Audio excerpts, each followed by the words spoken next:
বন্যা পরবর্তী সুনামগঞ্জে এবার হানা দিয়েছে নদী ভাঙন। সুরমা, কুশিয়ারা সহ বেশ কিছু নদীতে বিলীন হচ্ছে ঘরবাড়ি সহ নানা স্থাপনা। দিশেহারা ভাটি অঞ্চলের মানুষ। পানি উন্নয়ন বোর্ড অস্থায়ী ব্যবস্থা নিলেও মিলছে না সমাধান।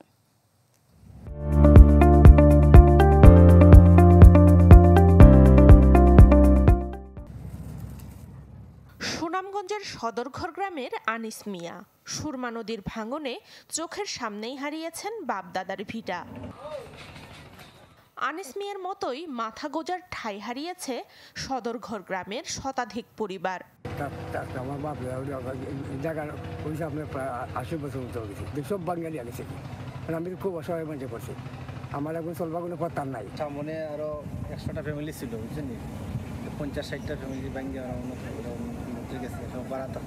শুধু ভাঙতেছে, সরকারের কোনো পদক্ষেপ নাই। ইমার্জেন্সি কোনো ব্যবস্থা না নেওয়া হয় তাহলে আমাদের পুরো গ্রামটাই নদী গর্ভে বিলীন হওয়ার সম্ভাবনা রয়েছে। বন্যার পর সুনামগঞ্জের সুরমা, কুশিয়ারা, নলজুর, বটেরখাল সহ বিভিন্ন নদী ভাঙনে দিশেহারা মানুষ। এরই মধ্যে বিলীন হয়েছে ১২টি উপজেলার ঘরবাড়ি, শিক্ষা প্রতিষ্ঠান, ফসলি জমি সহ নানা স্থাপনা। ৬টা ঘর আছে, ৬টা ঘরের জায়গায় এখাল জায়গা ভাঙিয়ে গেছে কি, এখন আমরা থাকবারই জায়গা নাই। এখন শুধু আমরা দুইটা ফ্যামিলি আছে, বাকি তো এরও আমরা তো ফাল্গুন চলে যেতে হইব, এখানে আর থাকতে পারবো না। এই বন্যার কারণে বিভিন্ন স্থানে ভাঙন দেখা দিয়েছিল। ইতিমধ্যে আমরা ৬টি উপজেলায় ১১টি স্থান চিহ্নিত করেছি এবং এই ভিতরে আমাদের দৌড়াবাজার উপজেলায় কিছু অংশে কাজ হয়েছে এবং আমরা ৩টে পয়েন্টে, আমরা সুনামগঞ্জের সুরমা নদীর 3টি পয়েন্টে আমরা স্থায়ী প্রতিরক্ষণ কাজ বাস্তবায়ন করতেছি।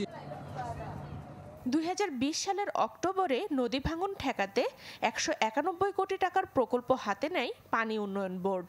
এছাড়া ২০২০ সাল থেকে ২০২২ সাল পর্যন্ত ১২ উপজেলার যেসব জায়গায় ভাঙন দেখা দিয়েছে সেখানেই অস্থায়ীভাবে কাজ করলেও মেলেনি আশানুরূপ ফল। Desk report, channel 24।